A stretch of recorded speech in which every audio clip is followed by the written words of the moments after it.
ইসরায়েলকে এখনও নিজেদের স্বরূপ দেখায়নি ইসলামিক রাষ্ট্রগুলো। শুরু থেকেই গাজায় বেনিয়ামিন নেতানিয়াহুর আগ্রাসনের বিরুদ্ধে উচ্চকণ্ঠ তুর্কি প্রেসিডেন্ট রিসেপ তাইয়েপ এরদোয়ান। লেবাননে হিজবুল্লাহ দমনে ইসরায়েল যে সাধারণ মানুষের ওপর বর্বরতা শুরু করেছে তার জবাব দিতে প্রস্তুত ন্যাটোর শক্তিশালী এই দেশটি। তার সাথে যুদ্ধে প্রস্তুত পাকিস্তানও, অর্থাৎ ইরানের পাশাপাশি সর্বাত্মক এই যুদ্ধে হিজবুল্লাহ পাশে পাচ্ছে তুরস্ক এবং পাকিস্তানকে। আর তাদের অঘোষিত বন্ধু রাশিয়া ছাড়াও আছে পুরো মধ্যপ্রাচ্য। Aynı zamanda Birleşmiş Milletler sistemi ölüyor. Hakikat ölüyor. Batı'nın savunduğunu iddia ettiği değerler ölüyor. চলছে জাতিসংঘ সাধারণ পরিষদের অধিবেশন।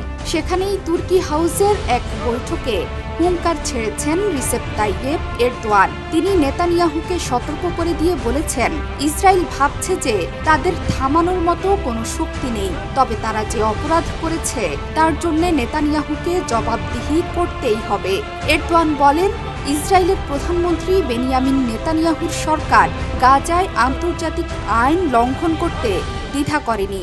গাজায় নিহত ৪১,০০০ ফিলিস্তিনি।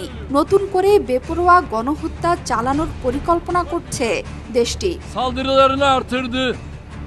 Lübnan halkının ve hükümetinin de yanındayız. Erdogan বলেছেন, নেতানিয়াহু ভাবছেন যে তাদের থামানোর কোনো শক্তি নেই। ইসরায়েল যে অপরাধ করছে তাকে জবাবদিহি করতেই হবে এবং ইসরায়েলি গণহত্যার বিষয়ে আইসিসির মামলাটি অবশ্যই শেষ করতে হবে। গণহত্যার অপরাধীদের অবশ্যই তাদের অপরাধ অনুযায়ী শাস্তি দিতে হবে, যাতে আন্তর্জাতিক আইনের প্রতি সবার আস্থা বেড়ে যায়। Bir kez daha canları pahasına vatanlarını savunan Filistinli kardeşlerimi yürekten selamlıyorum. Lebanon পরিস্থিতি নিয়ে হুঙ্কার ছেড়েছেন পাকিস্তানের প্রধানমন্ত্রী শাহবাজ শরীফও। লেবাননে দফায় দফায় ইসরায়েলের হামলায় উদ্বেগ প্রকাশ করে তিনি বলেন, ইসরায়েল এবং হিজবুল্লাহর পাল্টাপাল্টি চলমান এই হামলা মধ্যপ্রাচ্যে একটি পূর্ণাঙ্গ যুদ্ধের আশঙ্কা বাড়িয়ে দিচ্ছে। এই যুদ্ধ শেষ করার ব্যাপারে সাহায্য করতে শুধুমাত্র ওয়াশিংটনই পারে। Peace-loving world, and I think we must all condemn. চলমান হিজবুল্লাহ ইসরায়েল সংঘাত নিয়ে বৈঠক ডেকেছে জাতিসংঘের নিরাপত্তা পরিষদও। তবে সেই বৈঠক কতটা ফলপ্রসূ হবে সেটি সবারই জানা। ইসরায়েল ফিলিস্তিন নিয়ে অসংখ্যবার বৈঠক ডেকে আসছে নিরাপত্তা পরিষদ, কিন্তু লাভের লাভ কিছুই হয়নি।